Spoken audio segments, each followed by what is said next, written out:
హుజరాబాద్ నియోజకవర్గంలో నా పిల్లలు బాగా చదువుకోవాలి. నా పేద పిల్లలకి అద్భుతమైన సౌకర్యం కల్పించాలని ఒక గొప్ప ఉద్దేశంతో నేను రివ్యూ మీటింగ్ పెట్టుకుంటే అందులో ఒక్క మాట కూడా నేను రాజకీయం మాట్లాడలేదు. ఈఓ గారు ఎంఈఓకి ఈ నోటీస్ పంపిస్తారు ఏమని, ఎమ్మెల్యే గారు రివ్యూ మీటింగ్ పెట్టుకుంటే మీరు ఎట్లా అటెండ్ అవుతారని నోటీస్ పంపిస్తారు. సమాధానం ఇవ్వాలి అని ఇచ్చి 2 రోజుల లోపల ఎంఈఓని డిమోట్ చేస్తాం. ఇది ఎంతవరకు కరెక్ట్ నేను అడుగుతా ఉన్నా. ఒక బాధ్యత కలిగే ఎమ్మెల్యేగా నాకు నా నియోజకవర్గంలో నేను రివ్యూ పెట్టుకునే అధికారం నాకు లేదా? ఇలా ఇది చట్ట విరుద్ధం. ఆయన చేసిన పని చట్ట విరుద్ధం. ఖచ్చితంగా డిఈఓ గారిని సస్పెండ్ చేయాల్సిందని డిమాండ్ చేస్తా ఉన్నాం. ఎందుకంటే ఇది చట్ట విరుద్ధం. ఇలా ఒక మీరే ఆలోచన చేయండి, ఒక ఎమ్మెల్యేగా నేను బాధ్యత కలిగిన ఎమ్మెల్యేగా నేను రివ్యూ మీటింగ్ పెట్టుకోవద్దా? పిల్లలు బాగా ఉన్నాయా, ఫెసిలిటీస్ లేవని తెలుసుకోవద్దా? నేను ప్రభుత్వాన్ని కూడా అలా విమర్శించలేదు. నా స్పీచ్ ఇది ఎందుకు ఇచ్చిండ్రు, ఈ నోటీస్ ఎందుకు ఇచ్చి వాళ్ళని డిమోట్ ఎందుకు చేసిన ఎమ్మెల్యే? నేను ఖచ్చితంగా రేపన్నా ఎల్లుండన్న స్పీకర్ గారు టైం తీసుకుంటా. ఖచ్చితంగా డిఓ మీద ప్రివిలేజ్ మోషన్ మూవ్ చేస్తా. ఖచ్చితంగా స్పీకర్ గారిని కోరుతా. ఎందుకంటే ఎమ్మెల్యేగా నా హక్కులని ఆయన నన్ను అవమానపరిచారు కాబట్టి ఇవాళ నేను ఖచ్చితంగా ప్రివిలేజ్ నోటీస్ కూడా ఇస్తా. సస్పెండ్ అయ్యే వరకు నేను ఊరుకోను. వాళ్ళు కూడా సమాధానం ఇవ్వకపోతే ఖచ్చితంగా హైకోర్టులో కూడా డిఓ మీద పిటిషన్ వేస్తాను. నిన్న నా నియోజకవర్గంలో కళ్యాణ లక్ష్మి చెక్కులను కూడా మంత్రి గారు పంచకుండా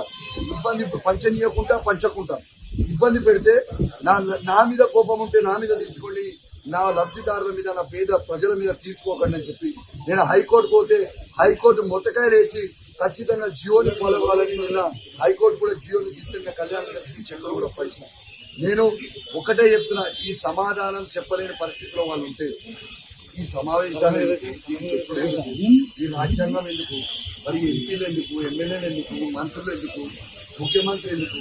అరే మీకు అర్థమైతలేదు. ఇవాళ ఒక మన యావత్ తెలంగాణలో ఉన్న ప్రతి ప్రజాప్రతినిధి అవమానించిన మీరు అందరూ అర్థం చేసుకోవాలి.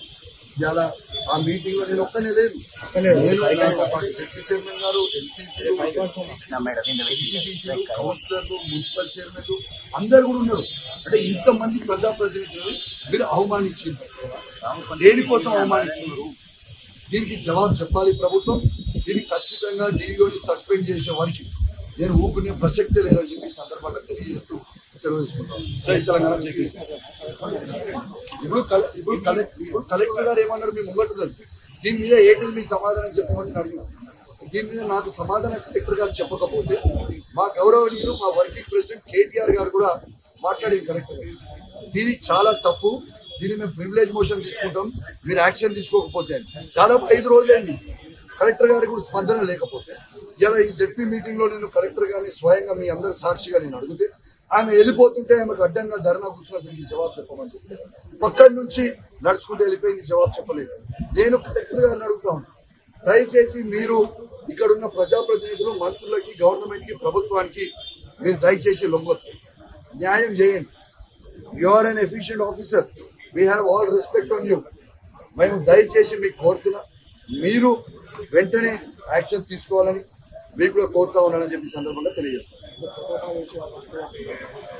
అది ఇది మీరు ఒక్కటే నాకు చెప్పండి, నా నియోజకవర్గం నా పిల్లలకి, నా పేద బిడ్డ పిల్లలకి నేను మంచిగా చదువుకుంటున్నారా లేదా, మంచి ఫెసిలిటీస్ ఉన్నాయా లేవా, భోజనం మంచిగా పెడుతున్నారా లేదా, బట్టలు అందరికి ఇచ్చిరా లేదా, బుక్స్ అందరికి ఇచ్చిరా లేదా, రోజు క్లాస్ రూమ్లో నీట్గా పెడుతున్నారా లేదా, రేపు క్లీనింగ్ అవుతుందా లేదా అని అడగడం తప్ప అని నేను అడుగుతున్నా. ఒక్కసారి ఆలోచన చేయండి, ఇది ఎంత అన్యాయం.